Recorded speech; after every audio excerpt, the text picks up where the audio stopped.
Hi wavy curlies, welcome back to my channel. Today we are doing a part 2 of 10 CG things I don't do. CG meaning curly girl things.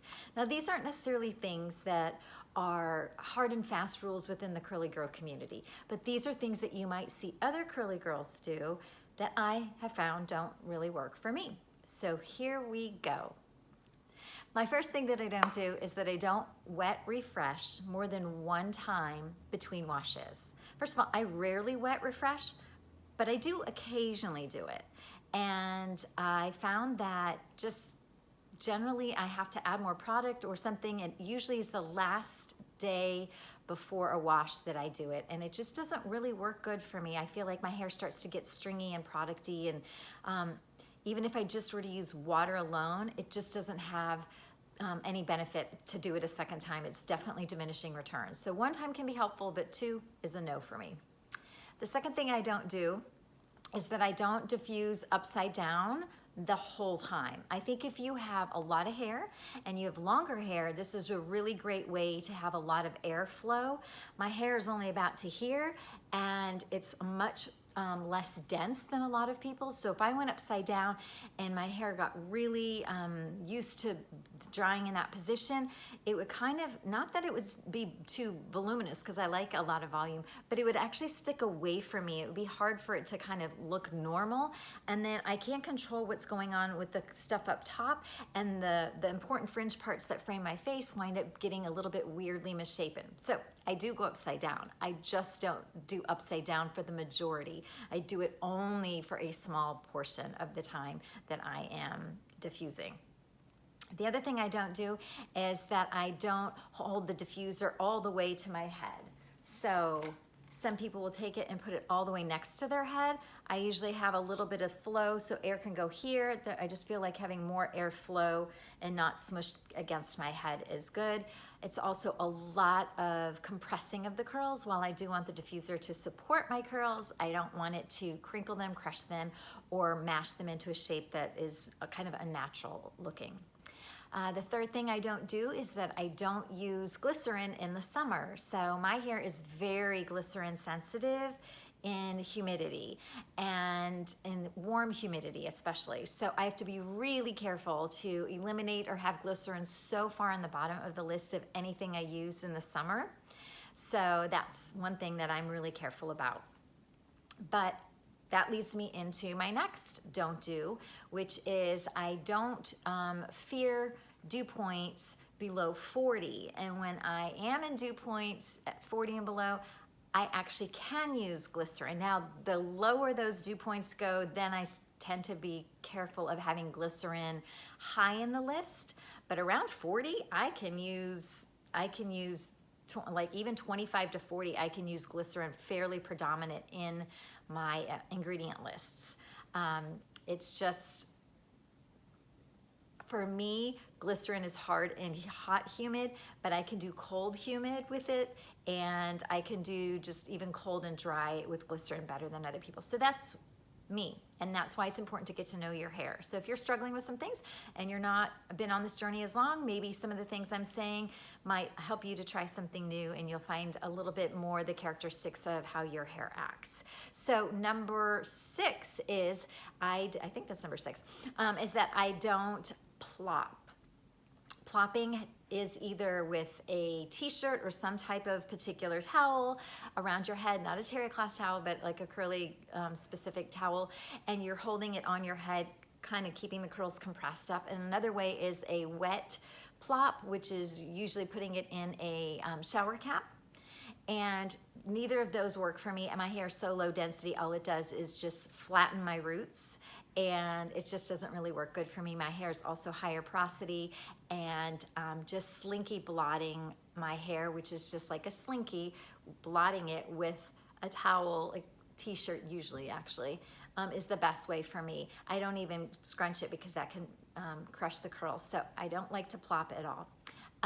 The next thing that I don't do is, number 7, is I don't hold the diffuser away from my head to start with, which I know is super popular right now, that when your hair is wet, you're just gonna hold your diffuser and like dry it without touching it? Well, if you have low density hair and you don't have super tight curls, you will find that if you like volume, your hair is gonna be a lot less voluminous. So I find that initially I actually have to start with the support of the diffuser. I have to support the curls and start to get that cast to form and maybe remove a little bit of the moisture from the hair by diffusing in a cupping or lifted manner to start with.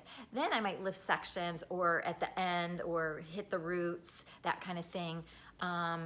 Or go from the outside, especially when I do go upside down, I might not touch it. I might go from the outside at that point. But just doing the outside right here gets the part that's really exposed to the elements anyway. And just for my hair type, I just need the volume and the support of not starting with the diffuser away from the hair.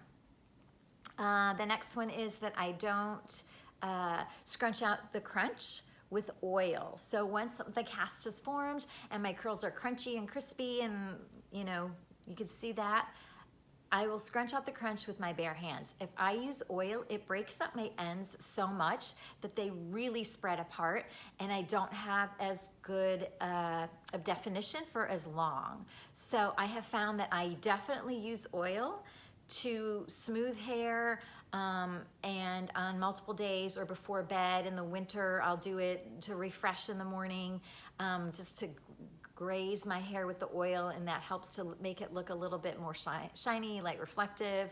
And I know it's not how we moisturize our hair, but it actually, will make my hair look more moisturized. Whereas I don't need to go in with water and conditioner and do that kind of thing. So oil for me, not for scrunching out the crunch. That unless I went crazy with gel, which I don't do. I don't use super duper hard hold gels and I don't use too much. So I don't need to break it up that way. Another thing I don't do is I don't use leave-in conditioner every wash. So especially in the summer, leave-in conditioner, putting it in a specific leave-in conditioner is just probably too much moisture if there's a lot of humidity in my environment. A lot of times, or most of the time when I am using conditioner in the shower, I am not rinsing 100%. I mean, I am trying to rinse my roots and I'm trying to leave a little bit in, so I make sure that I feel like I've left a little bit in that way so I don't get out of the shower and do a leave-in conditioner after that fact. In the winter, I do use a little bit of leave-in conditioner and I generally mix it with a curl cream or layer them one after the other, but I don't use a lot of leave-in conditioner either. It's a pretty small amount, usually about a pea size for that. And then the last thing I don't do is I don't massage my scalp with oil. And I've tried it in the past, and I know that there are oils that have great properties for your scalp, for hair loss, that kind of thing, peppermint and rosemary and different things. But generally my scalp produces enough oil, and I would prefer just to massage my scalp or use a product, maybe a spray or a different product that's geared for hair loss, and massage that into my scalp. But oils directly is just too much oil on my scalp. If you have dry skin, dry scalp, maybe dandruff, I'm not even sure because I'm not super familiar with how dandruff is going to work in the oils, but that might be work great for you. But just because it's common doesn't mean that it's right for you. And I know that it's not right for me. So I'm able to go about 4 days with my hair. And if I were doing any kind of oil massaging anytime in there, that would be horrible. And if I do it right before I wash, I definitely would feel like that would be a day I would need to use a clarifying shampoo and not a really gentle low poo. That would just not make my roots feel very clean, at least long term. So maybe the first day would feel clean, but I think I would feel like day 2 and 3 that my roots were a lot oilier than they would have been if I had not done the oil first. And I haven't had the need for it. There's just been no benefit for me to do the oil massage on my roots. So those are my 10 curly girl things that I don't do. What are some of the things that you guys don't do? Let me know in the comments. I'd really like to know. And if you're new to my channel, I'd love it if you subscribe. Hit the subscribe button, hit the bell, get notifications when I post new videos. And if you are a long-term subscriber, thanks for showing up. I will see you guys again. Have a great day.